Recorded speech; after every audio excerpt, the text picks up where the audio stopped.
బంగారం, బ్యాంకులు, ఇతర ప్రైవేటు సంస్థల్లో ఉన్న విడిపించి కొనబడును. కొమ్మూరి గోల్డ్, ఆంధ్ర మరియు తెలంగాణ. నమస్తే, వెల్కమ్ టు మనం టీవీ. నేను మీ ప్రియాంకారావు. ఈ రోజు మనతో పాటు స్టూడియోలో శేఖర్ భాషా గారు ఉన్నారు, ఆర్జే. మరి వారితో మాట్లాడతాము. అలానే రాజ్ తరుణ్ కేసులో ఆయన ఇన్వాల్వ్ అవ్వడం, రాజ్ తరుణ్ కి సపోర్ట్ గా ఉండడంతో ప్రజల నుండి ఆయనకి మంచి సపోర్ట్ దొరికినప్పటికీ కూడా కొన్ని ఇష్యూస్ అనేవి ఫేస్ చేస్తున్నారు ఈ కేసు వల్ల అని చెప్పేసి మనకు తెలుస్తుంది. సో అది ఎంతవరకు వాస్తవం అనేది ఆయన అడిగి తెలుసుకుందాం. నమస్కారం సార్. ఎలా ఉన్నారు?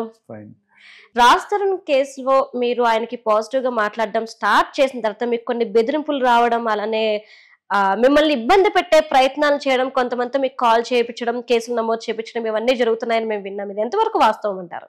కనబడుతున్నాయి కదా, మా కళ్ళ ముందే కనబడుతున్నాయి. సో ఎవరెవరో ఆల్రెడీ ఒక పెద్ద నేర చరిత్ర ఉన్న ఒక అమ్మాయిని తీసుకొచ్చి ఆ అమ్మాయితో కేసు పెట్టించారు పంజగుట్లు. అవి ఎవరు పెట్టారని చెప్పి ఎంక్వైరీ చేస్తే నాకు తెలిసిన 5-6 మంది మీద రేప్ కేసులు. ఆ అమ్మాయి మీద ఆల్రెడీ బ్లాక్మెయిల్, ఎక్స్ట్రాషన్ కేసు, జైలుకి వెళ్లాల్సిన తప్పించుకొని తిరుగుతున్న అమ్మాయిని తీసుకొచ్చి, అంటే ఎస్ఆర్ నగర్లో ఆవిడ వాంటెడ్, ఆవిడ ఇక్కడికి వచ్చి పంజగుట్టలో శుద్ధపూసలాగా కేసు పెడుతుంది. మన పోలీసులు ముందు వెనకాల చూడకుండా కేసులు పెట్టేసి తీసుకుంటారు. ఇది ఒకటే కాదమ్మా, అంటే ఫ్యామిలీ లోపల వెళ్ళడం అంటే మీరు ఒకసారి ఆలోచించండి. ఈ డ్రగ్ మాఫియా ఎంత ఇది, దాంట్లో ఎవరో ఒకళ్ళు ఇన్సైడ్ డిపార్ట్మెంట్ వాళ్ళు హెల్ప్ చేయకపోతే నేను ఎక్కడికి పోతున్నాను, ఏం చేస్తున్నాను, ఎవరితో మాట్లాడుతున్నాను అంటే కాల్ డీటెయిల్స్, నా పొజిషన్ ట్రాకింగ్, ఇవన్నీ చేసి నేను ఎవరితో మాట్లాడితే వాళ్ళకి తక్షణం వాళ్ళకి ఫోన్ వెళ్తుంది, ఎవరితో మాట్లాడితే వాళ్ళకి ఫోన్ వెళ్తుంది, వాళ్ళతో వీళ్ళు ఏదో మంత్రాలు చేస్తున్నారు, ఇండైరెక్ట్గా భయపెట్టే ప్రయత్నం. అండ్ ఎప్పుడు అంటే మీరు గమనించండి, 12-13 ఏళ్ల క్రితం జరిగిన విషయాన్ని కూడా వీళ్ళు తవ్వి బయటకు తీసుకొచ్చి ఆడెవడో ఇవాళ మా అక్కకి అన్యాయం జరిగిపోయిందని చెప్పి వాడు వచ్చి మాట్లాడతాడు. అంటే ఇన్నాళ్ళు గుర్తు రాలేదురా నీకు అక్క? సడన్ గా ఒక రోజు వాడికి ఇదే మా అందరికి ఇప్పుడు డౌట్ ఏంటంటే 13 ఏళ్ల వరకు మాట్లాడని వ్యక్తి ఈ రోజు బయటకు వచ్చి ఎందుకు మాట్లాడుతున్నారు? That is Lavanya. ఆవిడ తలుచుకుంటే ఎవరినైనా మ్యానిపులేట్ చేయగలదు. ఎవడో ఇప్పుడు మీకు కరెక్ట్గా చెప్తానమ్మా, ఒకే ఒక్కటి సినిమా చూసారా, దాంట్లో వాడు ఇంటర్వ్యూ చేస్తాడు సీఎంని. దెబ్బకి వాడి ఇంటి మీదకి బుల్డోజర్లు వచ్చేస్తాయి, వాడు అమ్మాయిని అన్యాయం చేశాడని చెప్పి వాళ్ళు వచ్చేసి కేసులు పెట్టడం సడన్గా. అంటే డ్రామా ఆర్టిస్టులు ఉంటారు చూసారా, లిటరల్లీ అదే జరుగుతుంది నా జీవితంలో, లిటరల్లీ జరుగుతుంది. నానా రకాల హెరాస్మెంట్. మీకు బెదిరింపు కాల్స్ కూడా వస్తున్నాయని చెప్పేసి విన్నాం మేము. అదే చెప్తున్నా, ఇది ఒకటే కాదు, నక్క జిత్తుల వినయం అంటారు చూడండి. మొన్న మన స్టూడియోలో అంత గొడవ చేసినప్పుడు నేను రాజ్ తరుణ్ మదర్కి సారీ చెప్పాలి, నాగార్జున గారికి సారీ చెప్పాలని చెప్పి సారీ చెప్పించారు. ఆవిడ చాలా నైస్గా మాట్లాడేసి ఇంకా సారీ చెప్పేశాను కదా, ఇంకా ఏం మాట్లాడకూడదు కదా అని చెప్పి అనుకున్నాక నేను చెప్పాను, నాకు నీ సారీ నాకేం అవసరం లేదు, నీ సారీ నన్ను ఏదో తిట్టింది, నాకు నీ సారీ అవసరం. నేను పోరాడేది దేనికి? మగాళ్ళ మీద తప్పుడు కేసులు పెట్టద్దు, ఈ తప్పుడు కేసు అని చెప్పి నేను ప్రూవ్ చేస్తున్నా. చేసే కొద్దీ నువ్వు దానికి డిఫెన్స్ వేసుకుంటున్నావు, నేను ప్రూవ్ చేస్తున్నాను, నువ్వు ఏదో డిఫెన్స్ చేసుకుంటున్నావు. ఇందులో నేను ఒకటి అంటాను, మిమ్మల్ని తప్పుదోవ పట్టించాలనో లేదంటే తను మిమ్మల్ని డిఫెన్స్ చేసే క్రమంలోనో తన రికార్డంలో పడుతుంది, తన గురించి తన నిజాలు తెలియకుండానే చెప్తుంది అనేది తను గ్రహిస్తుంది అనుకోవచ్చా మనం? కరెక్ట్. ఆవిడే కదా ఛాలెంజ్ చేసింది. మనం స్టూడియోలోనే వచ్చి దమ్ముంటే ప్రూవ్ చేయి, నేను గనక డ్రగ్ కేసులో ఉన్నాను అని చెప్పి అనుకుంటే నేను 0.01% డౌట్ వచ్చి నేను గుండు కొట్టుకుంటాను ఛాలెంజ్ చేసింది. అవును. మళ్ళీ ఇక్కడికి వచ్చేమంటుంది, నా జోలికి ఎందుకు వస్తున్నావు, నా జోలి నువ్వే కదా ఛాలెంజ్ చేసావు రమ్మని, వేరమ్మంటావు. అయ్యింది. తర్వాత ఇక్కడికి వచ్చి ఇంకా సారీ చెప్పేశాను కదా, అయిపోయింది. సారీ చెప్పేస్తే అయిపోతుందా? కేసు ఎప్పుడో వాపస్ తీసుకుంటాడు. ఫస్ట్ ఆఫ్ ఆల్ పోలీసులు ఆలోచించి తప్పుడు కేసు అని చెప్పి వాళ్ళే తీసేయాలి. కానీ నీకంటూ ఒక మనస్సాక్షి ఉంటే నువ్వు చేసిన తప్పని నేను జైలుకి వెళ్ళి వచ్చాను, నాకు అప్పటి నుంచి నేను మంచిగా మారిపోయాను. మీరు గమనిస్తే ఆ రోజు ఆ ఇంటర్వ్యూలో కూడా ఆంటీ, అంకుల్ నన్ను క్షమించండి, తెలుసు కదా నా కోపం ఎలా ఉంటుందో, అక్కడ తెలియకుండా నాకు నోరు జారింది, తెలుసు కదా నా కోపం ఎలా అంటే ఇది వాళ్ళకి రెగ్యులర్గా జరిగే సన్మానమే. అది మనం అక్కడ గమనించాల్సింది. ఆవిడ మాట టక్కున జారింది, మనం పట్టుకుంటే మీకు అర్థమవుతుంది వాళ్ళకి రెగ్యులర్ ఇది ఇలాగే తీరుతుంది. మేము ఇంతకు ముందు రాజ్ తరుణ్ గారు వాళ్ళ నాన్నగారు మాటల్లో కూడా మేము విన్నాము, ఇది మమ్మల్ని ఇట్లా అనేవారు, ఇలా చేసేవారు. తెలుసు కదా అలా. ఇప్పుడు ఆ అమ్మాయి నిజంగా చెప్పుంటే ఏం చెప్పుండాలి, ఆ రోజున నాకు ఏదో ఆవేశంలో ఒకసారి ఒక మాట అనేసాను కానీ అని ఉంటే అది వేరే లెక్క. కానీ నా కోపం మీకు తెలుసు కదా అంటే దాని అర్థం ఏంటి, రెగ్యులర్ గా ఇదే. సో ఇలా ఒక దాని తర్వాత ఒకదాని ఛాలెంజ్ చేసుకుంటూనే నేను తీసుకొస్తున్నా. అంటే ఆవిడే నా మీద బురద జల్లాలి అని చాలా రకాల ప్రయత్నాలు చేసి ఆవిడకున్న పోలీస్ నెట్వర్క్ తోటో లేకపోతే ఇంకా ఏ కాంటాక్ట్లతోటో మొత్తానికి నా మీద ఏమన్నా కేసులు ఉన్నాయని చెప్పి చూస్తే ఎక్కడా కేసు లేకపోతే ఆఖరికి నేను పెట్టిన కేసు దొరికితే ఆ కేసులో ఉన్న అమ్మాయి ఎవరైతే ఉన్నారో ఆవిడ ఎంత చండాలం చేసిందని నేనైతే పోలీస్ స్టేషన్కి వెళ్ళాను. ఆవిడ పట్టుకొని ఆవిడతో డీటెయిల్స్ కనుక్కొని అట్లా ఇంకా అంటే 12 ఏళ్ల బ్యాక్ కూడా వెళ్ళి అక్కడ అంత తెలుసుకున్నారంటే వాళ్ళ మీ మీద చాలా కాన్సన్ట్రేట్ చేశారని మాత్రం అర్థమవుతుంది. చాలా అంటే ఇదే అంటున్నాను, ఏదైనా సరే వీడిని ఆపాలి బెదిరింపులు అన్ని చేసిన తర్వాత కూడా ఫైనల్ గా సెటిల్ చేసుకోవడానికి అన్నట్టుగా మన వలి పెదరాయుడు వచ్చి సెటిల్ చేసేసాడు కూర్చొని. ఇంకా సారీ చెప్పేసింది కదా ఇంకా చాలు అన్నాడు. కానీ అది చేసిన ఆ నెక్స్ట్ రోజే అప్పట్లో ఆ అబ్బాయితో 12 ఏళ్ల క్రితం వాళ్ళ అక్క ఎవరైతే సడన్ గా వాళ్ళ అక్క గుర్తొచ్చేసి సడన్ గా వాళ్ళ అక్క మీద ప్రేమ వచ్చేసిన ఆ అబ్బాయితో నేను చెప్పాను ఫోన్ చేసి క్లియర్ గా, అరే నువ్వు డీల్ చేస్తుంది ఒక డ్రగ్ మాఫియా ముఠ, వాళ్ళని నన్ను నమ్మకు, వాళ్ళు నీ కుటుంబాన్ని రోడ్డుకి ఈడిస్తే నీవేదో అనుకుంటున్నావు, ఒక ఎవరో వేషం వేసుకొని వచ్చి నాకు అన్యాయం జరిగిపోయిందంటే ఏ ప్రూఫ్ లేకుండా నమ్మేసి వాళ్ళ మాటని, అంటే ఏ రేంజ్ నెట్వర్క్ ఉంది మీరు ఆలోచించండి. 12 ఏళ్ళు లేని వాడికి డౌట్ తెప్పించారో లేకపోతే డబ్బులు ఇచ్చారా లేకపోతే వాడు ఏదో రకంగా మొత్తానికి మేనేజ్ చేసి వాడిని మీడియా ముందు తీసుకొచ్చి ఏదో మాట.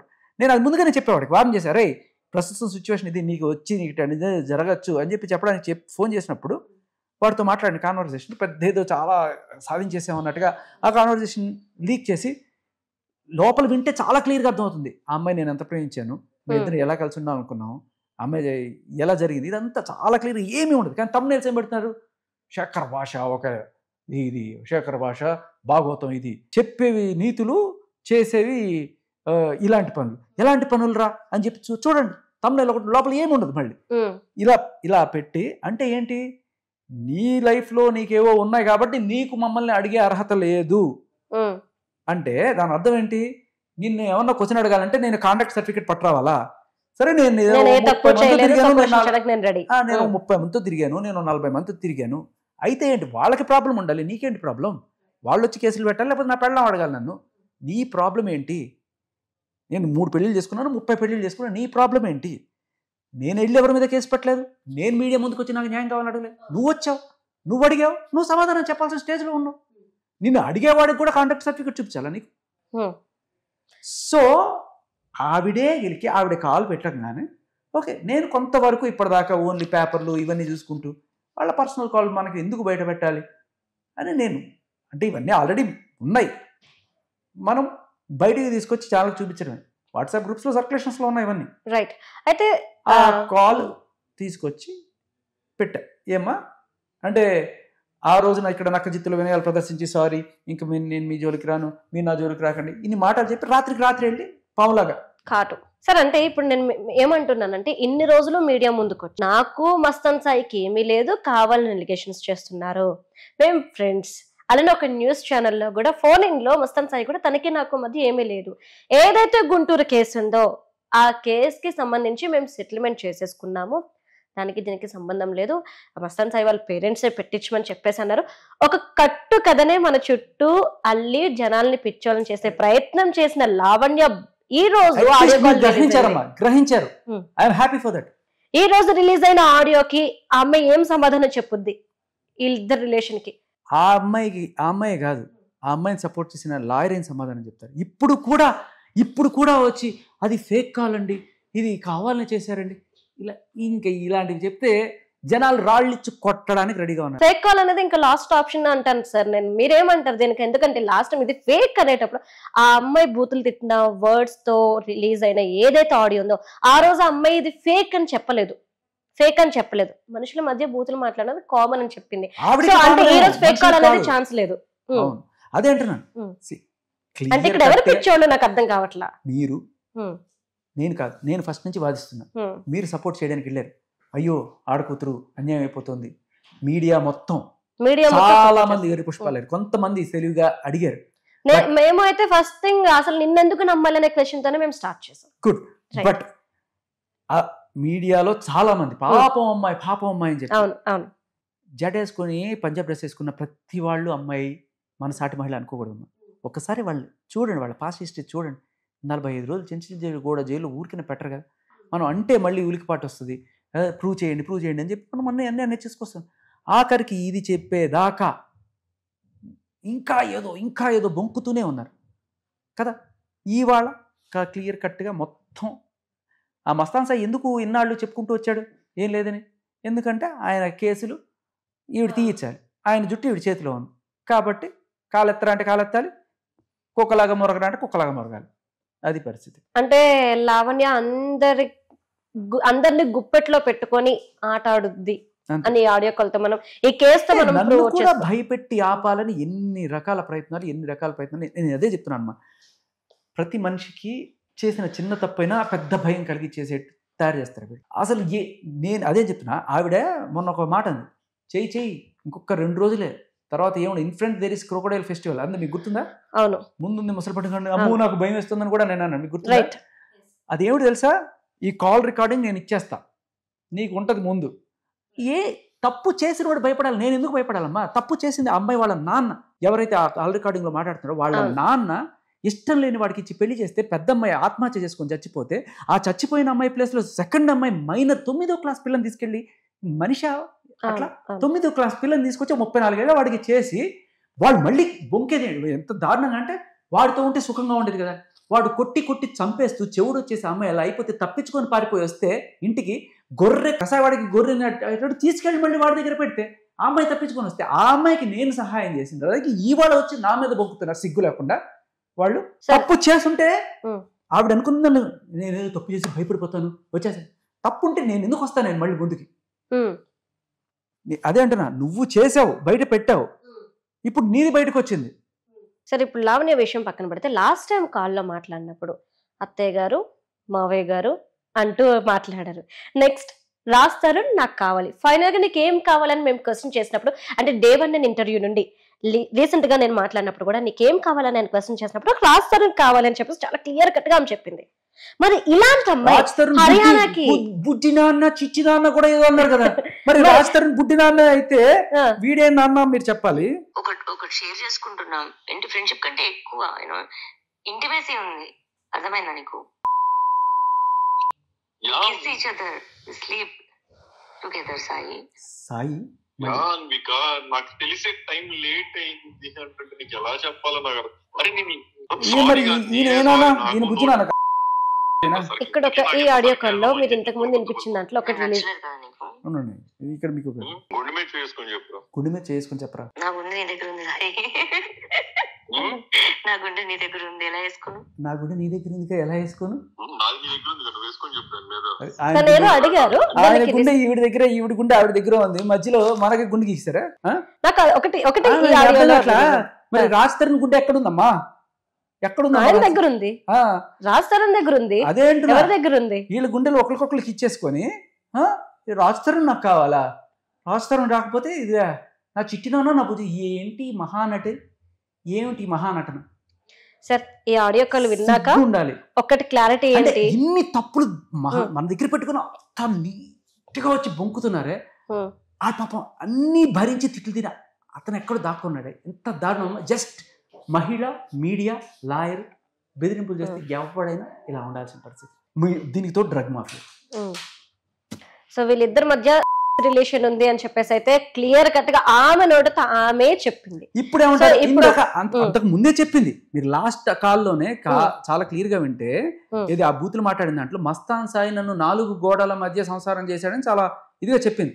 అప్పుడు నేను ఇదిగో చూడండి అని చెప్పి చూపిస్తే అందరూ ఏమన్నారంటే, అందరూ చాలా మంది కన్విన్స్ అయిపోయారు. కానీ వాళ్ళ లాయర్ వచ్చి చెప్పింది ఏంటంటే, అది ఏదో ఫ్రస్ట్రేషన్ లో ఆయన మీద కోపం చూపించడానికి అంది అని చెప్పి. మరి ఇదేమిటి? ఓకే, అప్పుడు చెప్పుకోవడానికి రీజన్ ఉంది, ఇప్పుడు లేదు కదా అంటున్నాను. చెక్మేట్. సరే, అంటే నేను ఇప్పుడు క్లియర్ కట్ గా అడుగుతుంది ఏంటి అంటే, రాజు నాకు కావాలి, అత్తయ్య గారు మావయ్య గారు.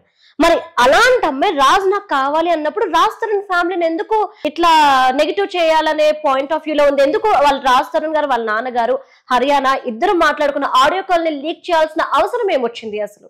ఎందుకు ఈ విధంగా బెదిరింపమ్మా? నేను చెప్పినప్పుడు నన్ను ఎన్ని రకాలుగా బెదిరించడానికి ట్రై చేస్తుంది. బెదిరించాలి, అందితే జుట్టు అందకపోతే కాళ్ళు. అంటే ఇప్పటి వరకు నీ పరువు పోయింది, నెక్స్ట్ మీ పేరెంట్స్ పరువు తీస్తాను, లేదంటే మిమ్మల్ని బెదిరిస్తా, భయపెడతా, వచ్చి కుక్కలాగా అక్కడ పడు. నేను అనుకున్నది సాధించి తీరతా, ఏమైనా సరే, నో మ్యాటర్ వాట్. నాదే అన్ని తప్పులు ఉన్నా సరే నేను బొంకుతా. నాకు మీడియా ఉంది, నేను మహిళ. సో నేనేం చెప్పినా వింటారు జనాలు, వింటారు. లాయర్ కూడా ఉన్నారు నమ్మడానికి. ఎవరైనా నన్ను అడగడానికి ఒక అద్భుతమైన విషయం చెప్పనా? చెప్పండి. ఇది కూడా నేను అతి త్వరలో మీకు సాక్ష్యం తీసుకురావచ్చు. బట్ అత్యంత విశ్వసనీయంగా తెలిసిన విషయం ఏంటంటే, ఇదే టైప్ లో పోరాటం మస్తాన్ సాయి కోసం లాస్ట్ ఇయర్ చేసింది. ఇది మీకు ఆల్రెడీ చెప్పాను. గుంటూరులో ఒకసారి కేసు పెట్టి నా మస్తాన్ సాయి నాకు ఇప్పించండి అని చెప్పి ఆ పోలీస్ స్టేషన్ చుట్టూ CC2 SP DGP అందరికీ కంప్లైంట్లు పెట్టి రచ్చ చేసింది అక్కడతో కాకుండా హైదరాబాద్కి వచ్చి ఇక్కడ షీ టీమ్స్లో కంప్లైంట్ పెట్టి షీ టీమ్ ఆఫీసర్లందరినీ కూడా చేస్తారా చీర నా మస్తాన్ సాయి నాకు తెచ్చింది ఇప్పుడు ఎట్లా అంటుంది నా రాజు అప్పుడు నా మస్తాన్ సాయి అని అంత గొడవ చేసి తర్వాత దాంట్లో కేసు పెట్టి వాదించడానికి ఒక లాయర్ మాట్లాడుతుంది. ఎవరో తెలుసా లాయర్? ఎవరు? దిలీప్ శంకర్ గారు. ఓకే, ఆ కేసుకి లాయర్ ఆయన, ఈ కేసుకి లాయర్ ఆయన. ఆయనకి గుర్తుందో లేదో, అంటే ఆయన్ని అడిగినట్టుగా సమాచారం ఉంది మన దగ్గర. ఓకే, ఆయన మర్చిపోయారేమో లేకపోతే ఇంకేదైనా అయిందో ఆయన చూసుకోలేదో. నేను ఫస్ట్ నుంచి చెప్తున్నా సార్, మీరు ఆ అమ్మాయి చూపించిందల్లా నిజాలని నమ్మేసి ఆడకూతురికి అన్యాయం జరిగిపోయిందని వచ్చారు సార్. ఆవిడ వర్షన్ మాత్రమే వింటే ఎట్లా? ఇవి కూడా గమనించండి. లేకపోతే మీరు చేస్తున్నది ఒక నిజమైన మహిళ, పాపం నిజంగా అన్యాయం అయిపోయిన మహిళకి చేస్తే మనం అందరం హర్షించాలి. బట్ ఇలాంటివి చేయడం వల్ల ఒక మహిళా సంఘాలు కావచ్చు, ఒక మీడియా కావచ్చు, రేపు నిజంగా ఒక మహిళకి అన్యాయం జరిగితే రావడానికి కూడా భయపడే స్థితికి వచ్చారంటే ఇదంతా లావణ్య పాపం. ఈ మీరు చేసిన పాపం ఎవరు ముందు వెనక ఆలోచించకుండా వెళ్ళి దూకేసి మహిళ అన్యాయం జరిపోయిందని అని చూసారా? ఫస్ట్ కొంచెం ఆలోచించండి, సబర్ కరో, రుకో జరా, థింక్, దెన్ ప్రొసీడ్. ఇప్పుడు మహిళకి అన్యాయం జరుగుతుందని వచ్చి చేశారు, బాగుంది. ఇప్పుడు మనమే ఎదవలయ్యాం, మన మీడియా వాళ్ళే ఎదవలయ్యారు, మన మహిళా యాక్టివిస్టులు ఎదవలయ్యారు. ఏం చేయాలి ఇప్పుడు? తప్పును సర్దిద్దుకోవాలా వద్దా? తప్పును సర్దిద్దుకోవడం అంటే రాజధానికి క్షమాపణ చెప్పడం ఇంకోటి కాదు నేను అనేది. ఇలాంటి మహిళకి ఎలాంటి శిక్ష పడాలి? ఇలా అందరినీ ఫూల్స్ చేసి, మీడియాని, పోలీస్ని, మహిళా సంఘాలు అందరినీ ఫూల్స్ చేసి అమ్మాయి అనే ఎమోషన్తో ఆడుకుని రేపు ఒక అమ్మాయి అని చెప్పుకోవడం, అంటే నిజంగా ఒక అమ్మాయికి ఇట్లాంటి జరిగితే కూడా మనం ఆలోచించే పరిస్థితికి వెళ్ళేట్టు చేసిన ఈ అమ్మాయికి ఎలాంటి శిక్ష వేస్తారు? మహిళా సంఘాలు మీరే సమాధానం చెప్పాలి. కరాటే కళ్యాణ్ గారు మీరు సమాధానం చెప్పాలి. వచ్చి మాట్లాడుతున్నారు కదా, చెప్పాలి నిజంగానే. అంటే మనం తప్పు తెలుసుకున్నప్పుడు మనం వచ్చి మాట్లాడడం తప్పులేదమ్మా. ఆవిడ నిజంగానే ఆ రోజు మాట్లాడారు. ఫస్ట్ మాట్లాడిన మాటకి రెండోసారి ఆవిడ చూసి మాట్లాడిన తేడా వచ్చింది. That's what. ఇది చేస్తేనే రెస్పెక్ట్ ఉంటుంది. లేకపోతే నో, డ్రగ్ ఎడిక్ట్ అయినా పర్లేదు, బ్లాక్మెయిల్ అయినా పర్లేదు, అక్రమ సంబంధాలు అయినా పర్లేదు, అమ్మాయి అయితే చాలు మేము సపోర్ట్ చేస్తాం అనే నింద మన మీద వేసుకోవద్దు. మనం అట్లీస్ట్ తప్పు వచ్చినప్పుడు కరెక్ట్ చేసుకోవాలి. సార్, నేను మరొక మాట చెప్తాను. ఆ రోజు సూసైడ్ అటెంప్ట్ కి ముందు జరిగిన ఇన్సిడెంట్ ను కూడా మనం గుర్తు చేసుకోవాలి. లాయర్ కి కాల్ చేసి, అడ్వకేట్ రాజేష్ కి కాల్ చేసి బెయిల్ వచ్చేస్తుందా రాస్తానికి, మాల్వి మల్హోత్రాకి బెయిల్ వచ్చేస్తుందా అని అడిగి, బెయిల్ రాదు అని తెలుసుకున్నాక ఒక భారీ ఎత్తు మెసేజ్ అంటే అన్ని మీడియా ఛానల్స్ కూడా పంపించి తర్వాత ఆమె డిలీట్ చేయడం అనేది జరిగింది. తర్వాత ఆమె సూసైడ్ అటెంప్ట్ చేసింది. Okay, right. ఈ రోజు ఒకదాని తర్వాత ఒకటి ఇన్సిడెంట్స్ బయటకు రావడం, మస్తాన్ సాయికి తినికి మధ్య ఉన్న రిలేషన్ తన నోటి వెంట ఏముంది అనేది విన్నాక అసలు ఆమె క్యారెక్టర్ ని మనం ఎట్లా అర్థం చేసుకోవాలి? ఇప్పుడు నా గురించి కూడా ఈ ఒక అమ్మాయి సూసైడ్ చేసి చెప్పారు కదా, నిజానికి ఆ అమ్మాయికి తెలియదు సూసైడ్ ఎలా చేసుకోవాలి. అంటే సూసైడ్ చేసుకునే ముందు ఇంతమందికి మెసేజ్లు పంపించాలి, నేను చచ్చిపోతున్నాను అని చెప్పుకుంటే పాప నిజంగానే అమ్మాయి బతుకుంటే ఎవరన్నా నేర్చుకుంటే సూసైడ్ ఎలా చేసుకోవాలి. అప్పుడు నిజంగా అమ్మాయికి తెలిసి ఇలాంటి డ్రామాలు చేయాలి ఆ పిల్ల పాపం. తన బాధ అలా చేసుకుంది. ఆఖరికి ఆది దాన్ని కూడా పాలిటిక్స్ చేసేంత నీచమైన క్యారెక్టర్ వీళ్ళు. సో అదే అంటున్నా, ఇప్పుడు డ్రామాలు ఎవరివో నిజం ఎవరిదో అందరికీ తెలిసి చూస్తూనే ఉన్నారు. అలాంటి డ్రామా క్వీన్ని వాళ్ళ తమ్ముడు ఎవడో నమ్మేసి ఆడు రేపు ఏమవుతాడో అనే బాధ నాకు. సరే, ఇప్పటికీ కూడా ఆడియో కాల్ నాది కాదు, నాకు సంబంధం లేదు అంటే ఏం చేయాలి? ఇది నమ్మిన వాడు ఎవడన్నా ఉంటే వాడు నా ముందుకు తీసుకురండి, వాడికి సాష్టాంగ ప్రణామం చేసి వాడికి ఆస్కారు, నోబెల్ ప్రైజ్ అన్ని ఇప్పించేస్తాను. అంటే నేనేమంటా అంటే ఇదంతా ఒక ఎత్తు, బట్ మస్తాన్ సాయికి లావణ్య రాసిన లవ్ లెటర్ ఒక ఎత్తు. మీరేమంటారు? అఫ్ కోర్స్ ఉందిగా, ఇది దీంట్లో మనకు అంత మసాలా లేదు. కాకపోతే ఇది యాక్చువల్గా May 20th రాసింది. May 20th అంటే April 1st వాళ్ళు ఇద్దరు కొట్టుకున్న గొడవ. సో అది జరిగిన 1 నెల 20 రోజులకి, అంతే కదా, అది జరిగిన 50 రోజులకి ఏదో కాంప్రమైజ్ అనుకున్నారు. మొత్తానికి మస్తాన్ సాయితో షీ వాంటెడ్ టు కంటిన్యూ. నిజంగానే వాడు రేపు, అటెంప్ట్ టు మర్డరు ఇన్ని చేసుంటే ఇది రాస్తుందా? Question number 1. అది ఏదో చిన్న గొడవ, వాళ్ళిద్దరు ఏదో కొట్టుకున్నారు, సంబంధం ఉంది. ఆ బూతుల సంగతి మనకు తెలిసిందే. ఆ బూతులు తట్టుకోలేక వాడు ఏదైనా ఒక దెబ్బ వేసి ఉంటాడు, అది పట్టుకొని వెళ్ళి కేసు పెట్టింది. బట్ అంటే గట్టిగానే కొట్టుకున్నారు, దాంట్లో డౌట్ లేదు. కొట్టుకున్నారన్నమాట వాస్తవం. కానీ దానికి రేపు, అటెంప్ట్ టు మర్డరు ఇలాంటివన్నీ. సరే, మీరు ఇది వింటే అర్థమవుతుంది ఎంత క్లీన్గా ఉంది. To Mastan Rao, I love you, I miss you, I'm sorry, let's forgive each other. మళ్ళా లెట్స్ ఫర్గివ్ మీ కాదు, ఫర్గివ్ ఈచ్ అదర్. తగ్గేదిలే మనం. అక్కడ మస్తాన్ సాయిది ఫుల్ నేమ్ రాసింది సార్, మనం అది మిస్ చేసాం. పోలేండి. I want to say let's forget అంటే మనం ఫుల్ నేమ్ చదివితే ఎవరో అనుకుంటారు. Oh right. Okay. I want to say let's forget what has happened, but I know it's hard for both of us, but time heals everything. ఇది ఇంత దారుణం జరిగింది మన మధ్య, ఇన్ని కేసులు పెట్టేసాను ఏమి అంటే అందితే జుట్టు అందకపోతే కాళ్ళు. కేసులు పెట్టేటప్పుడు పెడతాం, మళ్ళీ నువ్వు కావాలనుకున్నప్పుడు మాత్రం ఇట్లాంటి రాస్తాను. But time heals everything. కాలమే అన్నిటికీ గాయాల్ని మాన్పుతుందట. Let's focus on the careers, let's work for good and future. I will not use the devices which involved our past. ఆ డివైజెస్ అంటే పాపం ఈయన జుట్టేదో పట్టుకుంది ఆ డివైజెస్లో, ఆయన పాత వీడియోలో లేకపోతే ఏవో పట్టుకో, ప్రతి ఒక్కరిది ఎట్లా పెట్టుకోవాలని ఉంటుంది అనమాట. నేను ఇంకా ఆ డివైజెస్ యూజ్ చేయను, అవన్నీ పడేస్తున్నాను. I will listen to you, నీ మాట నేను వింటాను ఇక్కడి నుంచి. అది నమ్ముంటే ఆడికన్నా పిచ్చోడే ఎవడో ఉంటాడు. సరే, and I will hand over them to you. ఇవన్నీ నేను ఈ డివైజులన్నీ నీకు ఇచ్చేస్తాను. అది ఏంటంటే ఇచ్చేసినంత మాత్రాన క్లౌడ్లో ఉండ. ఒక్కసారి అందరూ గుర్తుపెట్టుకోవాల్సింది ఏంటంటే, ఎవరైనా సరే మిమ్మల్ని ఇలా ఎవరన్నా నీది నా దగ్గర ఉంది, నీ వీడియో నీ బ్లాక్మెయిల్ చేస్తాను అని చెప్పంటే వదిలేండి. ఇంకా నిండా మునిగిపోయారు, మీకు చలి తప్పదు. అది ఖచ్చితంగా అప్పటికప్పుడే క్లౌడ్లోకి వెళ్ళిపోద్ది. మీకు పేరుకి వాళ్ళు తెచ్చి ఇచ్చినా అస్సలు you can't believe that is వెళ్ళిపోయింది. Prepare for what happens next. ఇది గుర్తుపెట్టుకోండి అందరూ. And I want you to go to office as usual and as you use to work. I will support you in always. Yours, Anvika. Anvika తన screen name. మనకి మాత్రమే లావణ్య, అందరికీ అన్వికనే. తను ఇది కూడా క్లారిటీ ఇచ్చింది లాస్ట్ టైం ఇంటర్వ్యూలో. రాజ్ తరుణ్తో నేను అన్విక అనే నేమ్ తోనే రిలేషన్ లో ఉన్నాను అని. ఆ అమ్మాయి కూడా ఈ విషయం క్లారిటీ ఇచ్చింది. ఎందుకు నేను ఇది చెప్తానంటే మళ్ళీ అన్విక నేను కాదు అంటే కొంచెం మీకు. అందుకనే రైటింగ్ మీరు చెక్ చేసుకుంటే ఇప్పుడు సంతకం నాది కాదనొచ్చు. అవును, రైటింగ్ చెక్ చేసుకుంది అనుకోండి, ఇదే రైటింగ్ మన నార్సింగ్ పిఎస్ లో ఉన్న కంప్లీట్. సో మీరు కావాలంటే అదేదో గ్రాఫాలజిస్ట్లో ఎవరు ఉంటారు వాళ్ళని పిలిచినా కూడా చెక్ చేస్తారు. సార్ మొత్తం మీద ఫైనల్లీ నేను ఒకటి చెప్పేది ఏంటి అంటే, లావణ్య తన కేసుని తను లాయర్తోని కోర్టులోని తేల్చుకొని ఉంటుంటే అది మరొకలా ఉండేది. రాజ్ సార్ని బ్లేమ్ చేసి, తన పేరెంట్స్ ని బ్లేమ్ చేసి, తన ఇమేజ్ ని డ్యామేజ్ చేసి రాజ్ ని దక్కించుకోవాలనే ప్రయత్నంలో ఆమెకి సెకండ్ లైఫ్ అనేది లేకుండా తనంతట తానే తన చేతులారా చేసుకుంది అని చెప్పి నేను అంటాను. సెల్ఫ్ గోల్ అంటారు. ఎవరు తీసిన గోతిలో వాళ్లే పడడం అంటే ఇది. యాక్చువల్గా ఆవిడ అక్కడితో ఆగల. ఆవిడ బేసిక్ ఇదే ఇప్పటికే. అంటే నాకు తెలిసి దిలీప్ శంకర్ గారు ఆవిడని వారం చేస్తూనే ఉన్నారు. నువ్వు అనవసరంగా గెలుక్కుంటున్నావు, చాలు ఆపే, ప్రతి మీడియాలో వచ్చే ప్రతి కథనం చూస్తున్నావు, దానికి రెస్పాండ్ అవుతున్నావు, ఆపే అన్నా కూడా ఆవిడ లేదు. సో నా ఎంబడబడింది, నన్ను టార్గెట్ చేసింది, మా ఫ్యామిలీని టార్గెట్ చేసింది, నా 12 ఏళ్ల పాస్ట్లోకి వెళ్ళి అక్కడ ఏవో పట్టుకొచ్చింది, ఏదో ట్రై చేసింది, ఏదో రకంగా భయపడడానికి ట్రై చేసింది. ఏదో ఉంది, వీడు భయపడతాడు అనుకుంది. ఏదన్నా ఉంటే భయపడతాడు, ఏమైనా లేనివాడు ఎప్పుడు భయపడ్డాడు. అలాంటి వాడు ఒకటి తగిలాడు. ఇప్పుడు ఏమైంది, ఆవిడ బయట పెట్టింది, నేను ఆవిడ భాగవతం ఎక్కడుందో అది తీసుకొచ్చాను.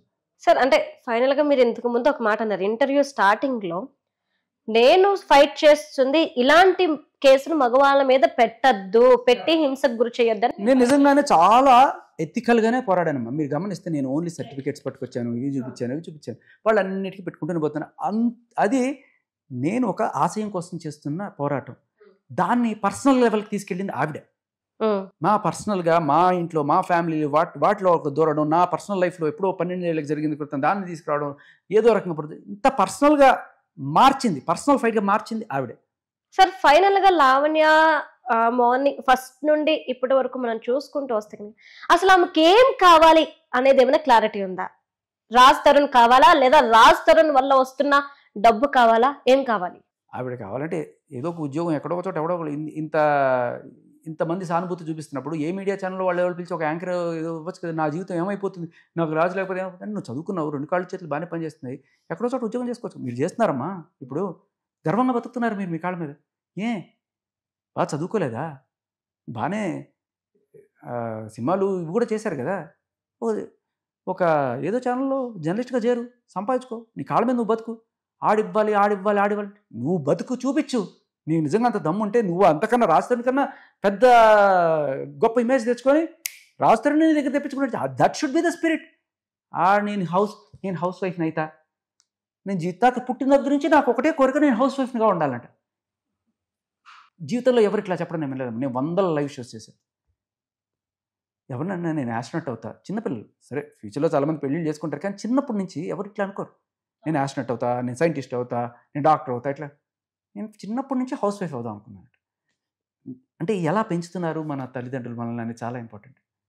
పిల్లని తన కాళ్ళ మీద తను నిలబడేట్టు చేయాలి, మనం గర్వంగా సగర్వంగా తలెత్తుకునేట్టు ఆత్మగౌరవంతో పెంచాలి తప్ప మగాడి నుంచి మనం ఎక్స్పెక్ట్ చేయాలి తప్పదు. మగాడు అన్న తర్వాత మనకు డబ్బులు ఇవ్వాలి, మగాడు అన్న తర్వాత మనం చూసుకోవాలి కాదు. నువ్వే మగాడిని చూసుకునే రేంజ్కి వెళ్ళు, ఆ రేంజ్కి వెళ్ళాలి మీరు. అదేదో సినిమా అమ్మ పూరి జగన్నాథ్ గారు, పవన్ కళ్యాణ్ అంటారు అన్నమాట. మీరు భరణాలు అడుక్కునే స్టేజ్ నుంచి భరణాలు ఇచ్చే స్టేజ్కి వెళ్ళాలమ్మా, అది మహిళ అంటే. తీసుకోవడం, బెదిరించి తీసుకోవడం ఎన్నాళ్ళు ఇంకా ఇవి కొన్నాళ్ళే పనిచేస్తాయి సార్. అంటే ఈక్వల్, అమ్మాయి అబ్బాయి ఈక్వల్. ఇదివరకంటే మూటలు మోసే టైంలో ఇవెత్తే టైంలో సరే వాళ్ళు చేసే పనులకి కూలి వాళ్ళకి ఎక్కువ జీతం, వీళ్ళకి ఎక్కువ జీతం. ఇప్పుడు అబ్బాయిల కన్నా అమ్మాయిలకి ఎక్కువ ఆపర్చునిటీస్ ఉన్నాయి. రైట్, యాంకరింగ్ ఫీల్డ్లో కానీ కంప్యూటర్ ఫీల్డ్లో కానీ ఎక్కడ తక్కువ లేదు. అబ్బాయిలకు పోటీగా అమ్మాయిలు ఈ రోజు నిల్చున్నారు. పోటీ అండి, నేను మీరు పోతే మిమ్మల్ని సెలెక్ట్ చేస్తారు, నన్ను ఎవరు సెలెక్ట్ చేయడు. ఫస్ట్ సీరియస్లీ చెప్తున్నా. అది వాళ్ళ అమ్మాయి అన్ని పెట్టుకొని కూడా ఇంకా ఆడుకోవాల్సిన కర్మ ఏంటి మనకి? సార్ ఎంత స్టేజ్ వరకు అంటే కొన్ని ఆడియోస్ కావచ్చు, అట్లనే రాజుతో మాట్లాడిన విషయాలు, ఈమె చెప్పిన దాని ప్రకారం చూస్తే చాలా విషయాలు రాజుతో సపోర్ట్ చేసుకుంటూనే వచ్చాడు. మరి ఇంత సపోర్ట్ చేసిన రాజు ఈ రోజు ఆ అమ్మాయిని వదిలేసి బయటకు వచ్చాడు, కానీ ఈ అమ్మాయి రాజునే కావాలి అనేసి అడుగుతుంది. ఇప్పుడు రాజుకి కావాల్సిన న్యాయం ఏంటి అని మీరు అంటారు? ఫస్ట్ రాజు మీద పెట్టిన తప్పుడు కేసు తీసేయాలి. అండ్ అది ఈవిడ చేయాల్సిన పని లేదు. ఇంత జరిగిన తర్వాత కనీసం బుర్రున్న ఏ పోలీసు వాళ్ళకైనా అర్థమైపోతుంది ఈ ఇంత తప్పుడు కేసు అని చెప్పి. సో ఫస్ట్ ఆ తప్పుడు కేసులు తీయాలి. అండ్ ఈ తప్పుడు కేసు పెట్టిన దానికి రాజుతో తిరిగి 211 పెట్టడం. అండ్ ఆ అమ్మాయి చేసిన ప్రతి పనికి we should bring her to justice. మీడియానే వెరుపుష్పాలను చేసి, మహిళా సంఘాలను వెరుపుష్పాలను చేసింది, అందరినీ, ఆఖరికి దిలీప్ శంకర్ గారిని కూడా. వీళ్ళందరూ కూడా they should bring her to justice.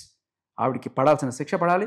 ఇంకో మహిళ ఇట్లా మహిళ అనే కార్డు వాడి తన చట్టాలని యూజ్ చేసి ఇలా సమాజాన్ని మొత్తం తప్పుదోవ పట్టించి ఇంత రక్కస్ క్రియేట్ చేయకుండా ఉండడానికి ఎటువంటి శిక్ష ఉందో రేపు ఇంకొక అమ్మాయి ఇలాంటి చేయాలంటే భయపడే ఉండాలి. అట్ ద సేమ్ టైం అమ్మాయిలందరూ కూడా, మహిళ గుర్తుపెట్టుకోవాల్సింది ఏంటంటే ఇలాంటి వాళ్ళ వల్ల మన రెప్యుటేషన్ పోతుంది. రేపు ఇంకొక అమ్మాయి, నిజమైన అమ్మాయి వచ్చినా కూడా మనం అనుకునే స్టేజ్ ఇలాంటి వాళ్ళకి గట్టిగా పడాలి శిక్ష.